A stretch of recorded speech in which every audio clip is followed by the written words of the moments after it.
Now we'd like to run you through the 8 stages that we looked at in terms of this simulation. First, we looked at the initial conditions, focusing on demographics. We looked at the trigger for the slowdown, which we thought was best located in environmental costs and stress. Then we looked at the unfolding of the slowdown. There we focused on social decay and political corruption. Then we looked at the peaking of the slowdown. Here we focused on overseas resource dependencies, China becoming so dependent in terms of energy, minerals, increasingly food, and by extension water. We looked at an internal glide path for a slowing down that would involve economic reforms, and an external one that would involve great power balancing. We looked at an exiting solution that we dubbed democratization, no surprise there. And finally, we asked what would the new normal be in terms of China's resulting relationships across the region and across the world.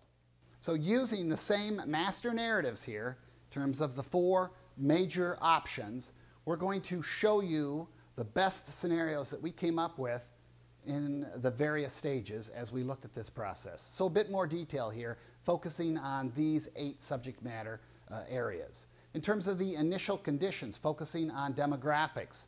For the sick man, post-bubble Japan, there we talked about the needs of the many outweighing the needs of the few. Generational conflict between an expanding elder pool and a fairly small and shrinking youth pool inside of China.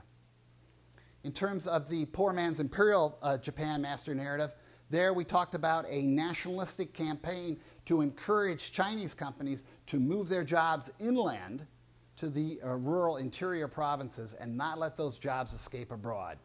So a certain xenophobic attitude in terms of foreign direct investment and job loss.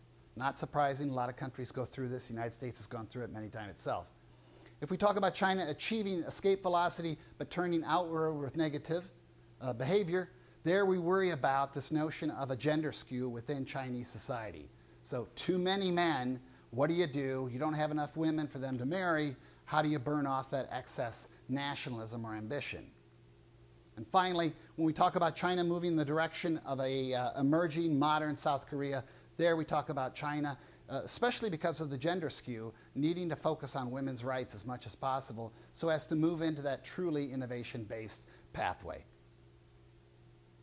Now let's look at the second of the 8 stages, the trigger of environmental decay. In terms of the post-bubble Japan master narrative, there we worry about, China likes to talk about eating bitterness in terms of experiencing tough times. Really the focus needs to be on what they're going to have to deal with in terms of their water supplies. Again, 22% of the world's population, 7% of the world's water supplies, a country that's looking at upwards of 1 billion people experiencing water stress situations. If you really want to look at the long pole in the tent in terms of China's vulnerability, it is all about water. If we looked at China becoming concerned dramatically about its resource dependencies abroad, there we would focus on its growing requirements to import food. Looking more at the aggressive, successful China, there we bring up the notion that China is expanding its damming projects, not just inside its country with the very controversial south to north water transfer project that they're pursuing, trying to make water flow upwards towards Beijing, where you have a lot of population and very much constrained water supplies, but also that China is damming upstream rivers that flow into Southeast Asia and flow over to India. Basically, one of their reasons for being so intent on keeping control over Tibet. And then when we look at the more positive scenario, here we focus on China's willingness for now to invest heavily in green technologies. And to the extent it continues to follow through in that investment, continues to think about tomorrow, that's the positive pathway. Third stage, the unfolding in terms of social decay. The post-bubble Japan master narrative, the sick man approach. Here we talk about the party's midlife crisis, really kind of reaching the point where it should naturally start to encourage wings within the party and allow the party to fracture, but being unable to take that dramatic step.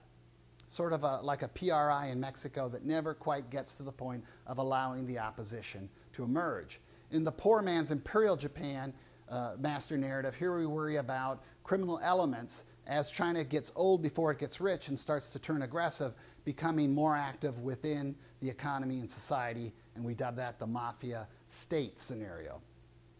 If China is going to move out from escape velocity and become more aggressive in terms of its interaction with the outside world, here we're positing the requirement that Chinese elite need to step forward and start playing a more benefactory role across society, and we dub that the new Medicis. And then looking at the best possible scenario, here we think if China moves into escaping the middle income trap and does so in a way that it turns inward in terms of self-improvement, we're going to focus on the dynamics surrounding a great awakening. Because historically, when countries experience rapid income growth, you tend to find more religiosity because people are more interested in finding kind of moral handholds as they make this tremendous journey from subsistence to abundance. Looking at the internal glide path, economic reforms, the sick man scenario, modern Japan, the party loses its nerve. Again, never quite comes to grips with the reality of needing to create its own internal competition. In the poor man's imperial Japan, China gets old before it gets rich, turns externally with aggression. Here we would focus on local governments gone wild, basically a China losing control of its provinces and heading towards the possibility of fragmentation. In the positive scenario economically, but negative in terms of turning externally with aggression, the angry man's Kaiserian Germany, here we focus on the reality of the rich getting richer inside of China. And then the more positive scenario, China moving more in the direction of modern South Korea. Here we think along the lines of a London in the 1980s, the requirement for a financial big bang of reforms is going to arise at some point in the future, and we already see these discussions emerging throughout the party elite. In terms of an external glide path, power balancing. In the sick man post-bubble Japan master narrative, here we focus on China's kind of strong fences approach, being kind of a tough nut in terms of its claims, in terms of territorial boundaries with other countries, especially in terms of the exclusive economic zone claims it makes in its territorial waters. Those kinds of efforts make for very nervous neighbors. In the more imperial Japan master narrative, here we look at the United States' strategic pivot turning into a kind of an operational noose. The more China tries to push out against its neighbors, the more America floods the system with arms and more military presence.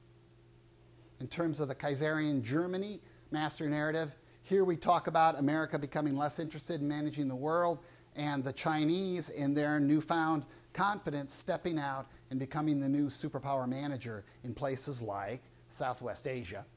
And then in the more positive scenario, looking at a South Korean-like master narrative, here we see China focusing on its resource requirements, looking more to Siberia, looking more to the Arctic Council, playing the long game, and playing nicely with others.